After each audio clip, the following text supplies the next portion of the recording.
Okay, I'm here with Professor Lucas Valente from Gracie Barra, Texas. Well, to start things off, how and why did you start training Jiu-Jitsu? I started training because of two of my uncles who are Drax students for over 25 years now.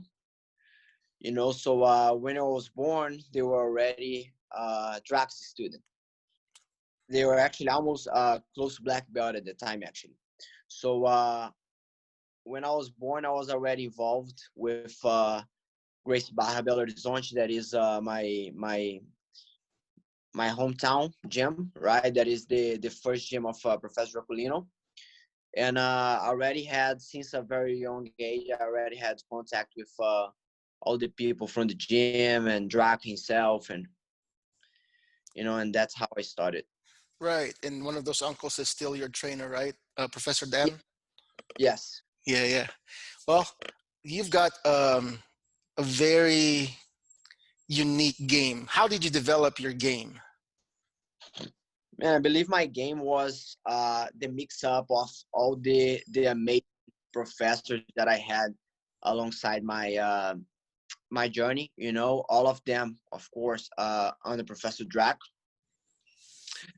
and was my uncle, of course, my first kids professor when I joined the kids program at Gracie Barra BH was Professor Mauro, and then Drac himself, and of course Professor Marcelo, Professor Sergio, Professor Claudio, and I mean pretty much every black belt from Belo Horizonte, my hometown, they helped develop my game.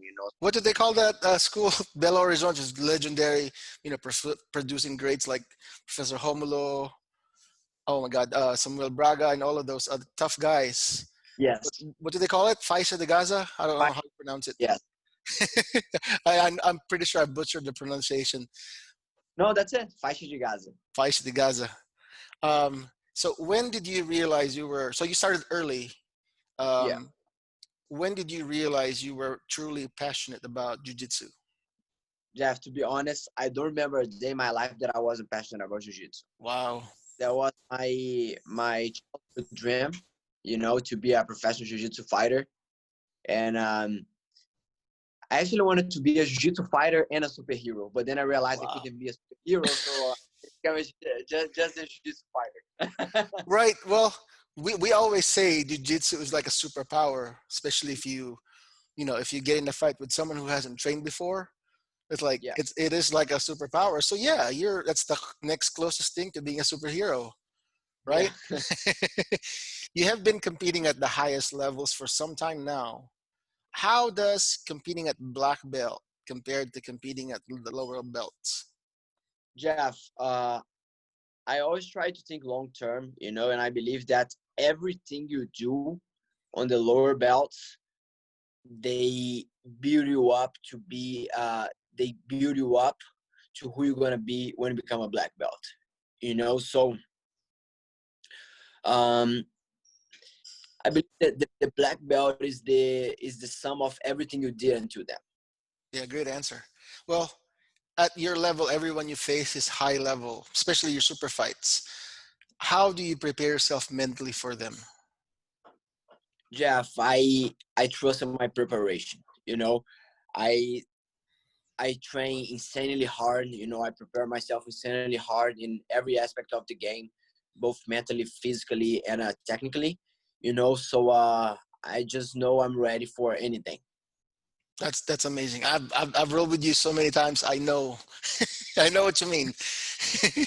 You said you're passionate. That was your dream. Like on my part, I can't even count how many times I almost quit, especially at blue belt, like almost everybody else, right? Has it ever crossed your mind, stopping, quitting? Jeff, honestly, no. But the reason why is because I don't think I've ever seen any other. Um, that's not because not saying that because I'm special or whatever, but I believe that I never gave myself another option. So since I was a kid, that's it, and that's it. I believe that most people, that's completely normal, because I mean, you start jiu-jitsu as a hobby, you know, and I mean, it's something you do, you know. But since I was a kid, that was everything I did, you know. So I never crossed my mind having another option, you know. Wow. Yeah, yeah. That's inspiring. You've been there for almost 7 years now. I clearly remember when you were new. So before you arrived, everyone at school, we were already talking about you. Like, there's this guy. He's only, I forgot, 18 years old, but he's insane. Whatever. So we were already talking about you before you got there. Yeah, I was 17 the first time I Seven, came. 17. I stand Yeah, corrected. And then when you started training with us, you had your purple belt, but your purple belt was faded already, so we could tell it was you know you were training insanely. You're already hmm, tapping out black belts when you got there. Your flexibility, your guard retention skills are out of this world. But aside from that, when you were young, coming up into the sport, what set you apart from other competitors or kids your age when you started, like, being in that level? Jeff, dedication, hard work, and the people I had around me, you know. So having every day people like Drac and my uncle giving me advice in every aspect of the life, for sure, it's like a huge difference and a huge edge for me. Yeah. Did any of your adult training partners or competitors get upset after you tapped them out or after rolling with you? I mean, Yeah. especially if they were they've been training much longer. Yes, people. I believe people get frustrated, you know, especially at first, especially when they don't know anything about you, you know, because they just see a kid and the kid beats them in training, you know. I mean, of course, I'm just uh saying here, we're not like really considering beating or not beating anybody in training, but anyway, you get the better out of someone in training, you know, let's put it that way. And they don't know you, so they're like, okay, a kid just got the best out of me. But then when they see uh when they start seeing you, how hard you work, you Hmm. know, uh how how well and how often you compete, they start, okay, that makes sense, you Right. know. And then I believe that's what I mean, people from the gym, including you, you know, everybody good took a really good care of me, you know. Even if they did get frustrated at first, you know, I believe that everybody was able to develop some type of uh caring relationship for me, you know. Yeah, yeah. Oh, yeah. We have a great school. Everyone cares about each other. That's yeah. I'm lucky to be in that school. To have people like you there. So, I was there when you got your black belt 3 years ago. I can't believe it's already been 3 years. Yeah, We all knew it was coming. Did you know it was coming? Was it a surprise? How did you feel when you got it? Jeff, it's hard to say, because like Draco always says, if you think you deserve it, it's probably because you don't. You know, so at the same time I had this feeling like uh okay, maybe I deserve it, but at the same time I feel I have like an infinite amount to improve. I mean, just like everybody else, you know. And if Drac is always tricky, because Drac doesn't care how good you are or how many tournaments you win. You know, he care about the whole package. So if you are not an organized person, if you are amazing on the mats, but you're a person that doesn't have character, you know, or if you're a person that sometimes try to choose the easy road or something like that, he's not gonna give you the black belt, you know, and that's for sure. So I felt like, okay, I feel like my jiu-jitsu is it's good for that, you know. But I mean, I don't know. I'm too young, you know. I was 21. I'm too young to know, uh, to have the maturity to understand if the other parts of my life are right or not, you know. So honestly, um, wasn't, I didn't know, but at the same time, it wasn't a complete surprise. So I would say it's half and half. Right. Yeah. Yeah. That's one of my favorite things whenever we have the annual graduation ceremony. One of my favorite things is Professor Drax's speech before he starts giving the belts out. And he reminds every single one, every one of us. I don't care how good you are, how many medals and belts you've won, you need to have the character. That's one of my favorite things. And I look around, I want to tell everybody, yeah, you better remember that. You be a good person. You need to be kind. Now, more specifically about your game. So, like I said, I'm one of the lucky students who get to be one of your students. Appreciate that. And so I've trained with many professors, Gracie Barra and other schools.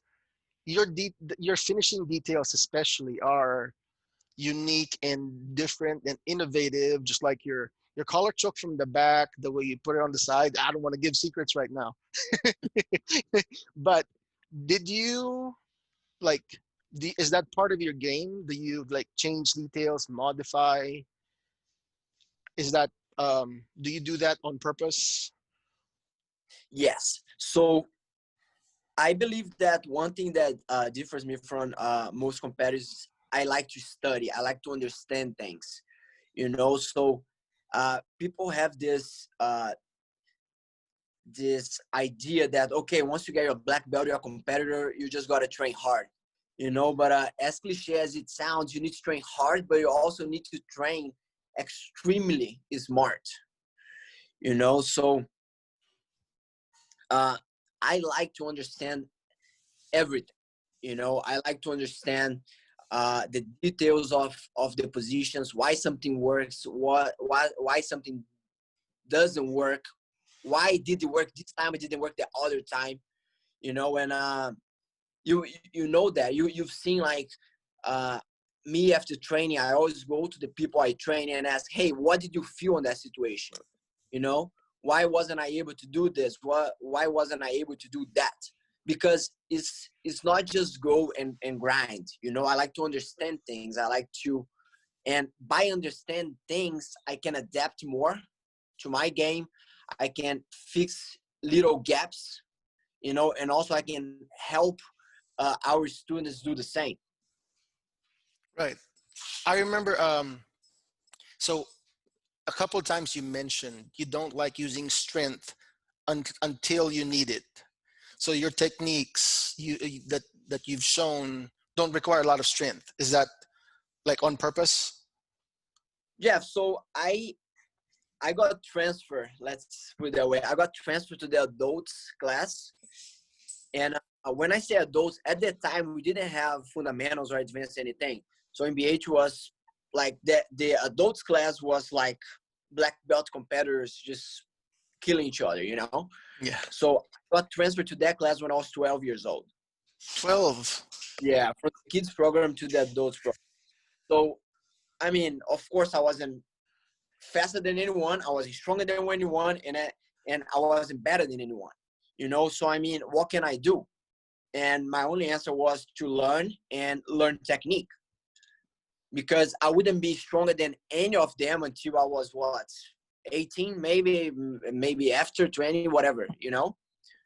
So it's like I got a long time to go before I'm stronger than any of them. So what I can do now is to learn techniques and try to be technical. And throughout the years, I learned that even after you acquire that strength, both by doing strength conditioning and of course growing up, the difference between using strength and pressure is simply a very precise strength. You know where to apply it, you know when to apply it. Well, that makes perfect sense. 12, I can't imagine. And then I love how you said you like you study like your roles. Like you ask your training partner, did it work? How did it feel? And you change like what doesn't work. So most people are like, let's suppose I tap you out, like, okay, I tap you out, I'm happy, but it's not that. for example, if I'm attacking your arm, you know, and you tap, I'm not gonna just, okay, he tapped and that's it. I want to know exactly why you tapped. Did you feel discomfort on your shoulder, on your elbow, on your wrist, on what? Because if I know where you felt discomfort, I was like, okay, so when I have this angle, the person feels more pressure on the shoulder. So that's where I'm going to focus on when I'm on this situation, applying pressure on the shoulder. So I don't want to divert my attention to other parts when I can focus everything on that part that is the person feeling more pressure. Right. You know? I love that intelligent approach. What if you remember the last time your guard was passed? Because that's one of the aspects of your game that you're most known for. Jeff, but to be honest with you, that was never something that I focused on. You know, it's not like I go like, oh, I don't want to, like, I don't have a goal like, oh, I don't want to have my guard pass for that amount of time. You Oh, know, to be honest with you, that's not something I care. You know, that was just something that uh, was a consequence of me wanting to understand guard and get good at it. yeah, that makes You perfect know, sense. so I mean, it was never like a goal of mine, you know, to have that. That was a consequence of me simply training a lot and trying to understand the concepts and trying to apply it and, you know, just learning, you know. So, um, I mean, that's it. No, that's surprising, because it's surprising, but it makes sense. Because to mere mortals like me, ordinary people like me, we have a goal. We have that as a goal. Okay, for this role or for this competition, I'm not going to get my guard passed. So is that, do you set goals for each role in class or competition? Yes, I do. I'm actually very, specific to my goals in training. So some days I want to show up to training and it was like, okay, so I want to just take the back from a guard pass. And some days I want to be even more specific. Today, I just want to try to submit people on their right arm, you know? And then I can go even deeper. Today, I just want to submit people on the left arm on this very specific submission, you know? Because that way, even if it's a goal that I'm not able to accomplish, that makes training super fun for me, you know, because you can narrow it as much as you want and you can make a fun train even with a white belt if you wish, Right. you know, Yes. if you know what to look for and if you know how to make the game fun for you. Right. So that's in training. What about in competitions? Man, in competition, I want to win. Just win. Just win. Exactly. I mean, of course, I have goals, you know, but ultimately, at the end of the day, my goal is to win. Right. Right. For just one example, against Lucas Lepri, was there a goal that you had in mind before you went on the mat against him? Man,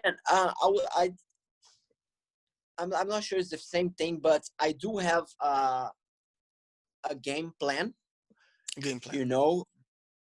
But as I said, I mean, I'm ready. I'm ready to win, you know, because I feel like if I focus too much on a game plan and for whatever reason things don't fall into my game plan, I don't care. I'm ready to win on, you know, whatever happens. Right. Right. That's amazing. Um, well, my next question was going to be guard passing specific. Like, who do you think can pass your guard? But you don't have to answer that, unless you want to. Man, not really. I hope no one. No, because but if Lucas Lepri can't pass your guard, who can? but Jeff, as I told you, you know, that's not a goal of mine. Right. Right. You know, goal is to be the best the best I can be and win. So at the end of the day, that's my major goal. If me being the best I can be, that will avoid everybody from passing my guard, even better. If being the best I can be will make me unsweepable, or make me a guard passing machine or whatever, even better.